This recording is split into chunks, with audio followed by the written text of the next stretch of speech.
Welcome to Sasi media. நடிகர் கமலஹாசன் அவர்கள் வந்து நம்ம பிக் பாஸ்க்கு அப்புறம் நிறைய இடங்கள்ல அவர் மிஸ் பண்ணியிருக்கும். ஏன்னா பிக் பாஸே பார்க்கும்பொழுது பல இடங்கள்ல என்னடா கமலஹாசன் இருந்திருந்தா இந்த இடம் வேற மாதிரி இருந்திருக்குமே அப்படிங்கிற மாதிரி பிக் பாஸ் நடக்கும்போதே பல இடங்கள்ல நான் சொல்லியிருக்கேன். பிக் பாஸ்க்கு அப்புறம் கமலஹாசனை பற்றி நம்ம அதிகமாக பேசுறதும் கிடையாது. ஏன்னா இப்போ அரசியலில் சினிமாவில் ரொம்ப பிஸியாக போயிட்டு இருக்காரு.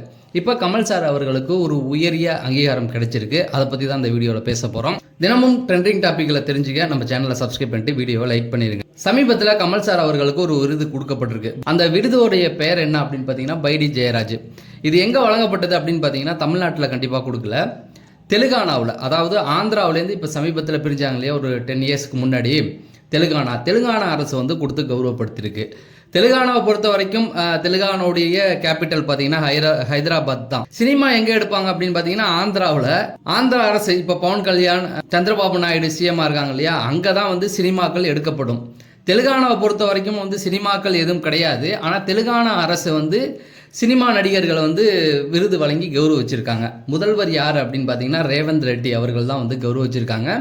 இதில் சிரஞ்சீவி, நாகார்ஜுனாவுடைய பையன், ரஷ்மிகா மந்தனா, இப்படி நிறைய பேர்கள் வந்து விருதுகள் கொடுக்கப்பட்டிருக்கு. கமல் சார் அவர்களுக்கு என்ன விருது கொடுக்கப்பட்டிருக்கு அப்படின்னு பார்த்தீங்கன்னா வாழ்நாள் சாதனையாளர் விருது அப்படிங்கிற பேரில் தான் கொடுக்கப்பட்டிருக்கு. பைடி ஜெயராஜ் அவர் தான் வந்து அங்கே ஆந்திராவில் சினிமாவுடைய முன்னாடி அப்படிங்கிற மாதிரி சொல்கிறாங்க. அவருடைய பேரில் அவருக்கு வந்து விருது வழங்கியிருக்காங்க. கமல் சாருக்கு நம்ம ஸ்டேட்டில் விருது கொடுக்கறது அப்படிங்கிறது வந்து நார்மலான ஒரு விஷயம்.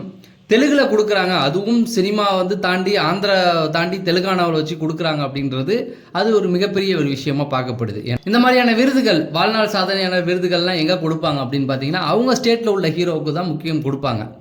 இதில் சிரஞ்சீவி அவர்களுக்கும் விருது கொடுக்கப்பட்டிருக்கு. அது என்டிஆருடைய பேரில் அவருக்கு விருதுகள் வழங்கியிருக்காங்க. இப்போ நம்ம ஸ்டேட்லேயே வந்து ஒரு வாழ்நாள் சாதனையாளர் விருது அப்படின்னு சொல்லி கமல் சாருக்கு கொடுத்தாங்கன்னா அதில் வந்து ஆச்சரியப்படுறதுக்கு ஒன்றும் இல்லை. ஏன்னா அவர் நம்ம ஸ்டேட்டை சார்ந்தவர். ஆனால் தெலுங்குல நிறைய ஹீரோக்கள் இருக்காங்க. அப்படி இருக்கும்போது கமல் சாரை வந்து கௌரவப்படுத்தியிருக்கிறதுங்கிறது பெரிய விஷயம்.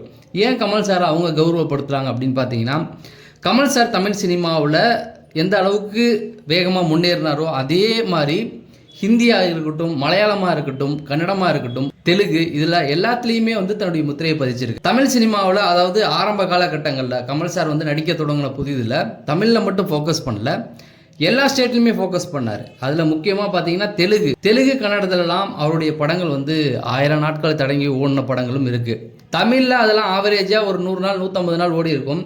தெலுங்கில் பார்த்தீங்கன்னா அது 1000 நாளும் ஓடி இருக்கு. ஹிந்திலையுமே வந்து தன்னுடைய முத்திரையை பதிச்சார். என்ன அவருடைய வளர்ச்சியை பார்த்து அமிதாப் பச்சனே அவர் தட்டி விட்டாப்ல, இவர் வளர்ந்தா நமக்கு பேர் போயிடும் அப்படின்னு அவரே அமிதாப் பச்சனே ஒரு படம் தயாரிக்கிறதா இருந்து அதில் அமிதாப் பச்சன் ஒரு ரோலில் டாக்டர் ரோல்லையும் பேஷண்ட்டாக கமல் சாரும் நடித்தாங்க. அது என்ன பண்ணார் அப்படின்னா இந்த படம் ரிலீஸ் ஆனால் என் பேர் போயிடும் அப்படின்னு அமிதாப் பச்சனே அந்த படத்தை வந்து தடை பண்ணிட்டாப்ல. அதுலேருந்து கமல் சாருக்கு வந்து அங்கே பெரிய வாய்ப்புகள் கிடைக்கல அப்படின்னு வச்சுக்கலாம். ஆனால் தெலுங்கு, கன்னடம், மலையாளம் இதிலலாம் வந்து ரொம்ப ஃபோக்கஸ் பண்ணிக்கிட்டு இருந்தார். அதில் முக்கியமாக தெலுங்குல வந்து நிறைய படங்கள் பண்ணியிருக்காரு. எல்லாமே வந்து ஓரளவுக்கு பெரிய அளவுக்கு ஹிட்டான படங்கள் தான். அங்கே தெலுங்கை பொறுத்தவரை அங்கே சிரஞ்சீவி இருக்காப்புல, மாசம் பண்ணுவாப்புல, ஓரளவுக்கு ஆக்டிங்கும் வரும். ஆனால் 100% ஒரு ஆக்டராக யாரை சொல்லுவாங்க அப்படின்னு பார்த்தீங்கன்னா கமல் சார் தான் சொல்லுவாங்க. இதெல்லாம் மையமாக வச்சு தான் கமல் சார் அவர்களுக்கு அங்கே தெலுங்கானா அரசு வந்து வாழ்நாள் சாதனையாளர் விருது கொடுத்துருக்காங்க. என்னை பொறுத்த வரைக்கும் மனப்பூர்வமாக அதை வந்து அவங்க கொடுத்துருக்கதை பார்த்து ரொம்ப சந்தோஷமாக இருந்தது. ஏன்னா நம்ம ஊர் ஆளை வந்து அவங்க கொண்டாடுறது அப்படிங்கிறது ரொம்ப பெரிய விஷயம். ஆனால் இப்போ நம்ம வேறு ஸ்டேட்டில் உள்ள ஹீரோவுக்கு வந்து நம்ம இங்கே முன்னிலைப்படுத்தி எதுவும் பண்ணுறது கிடையாது. சின்ன டிவி சேனல்கள், யூடியூப் சேனல்கள், பிகைன்வுட் இந்த மாதிரியான சேனல்கள் வந்து கூப்பிட்டு வந்து விருது கொடுக்குறாங்க. ஆனால் ஒரு அரசு விழாக்களில் வந்து மற்ற ஸ்டேட்டோடைய ஹீரோக்களை வந்து கௌரவப்படுத்துறது கிடையாது. நம்ம ஒரு ஹீரோவை தான் கௌரவப்படுத்துவாங்க. அப்படி இருக்கும்போது நம்ம ஊர் நாயகன், உலக நாயகன், விண்வெளி நாயகன், அவரை வந்து மற்ற ஸ்டேட்டில் வந்து கௌரவப்படுத்துறது ரொம்ப பெருமையான ஒரு விஷயம்.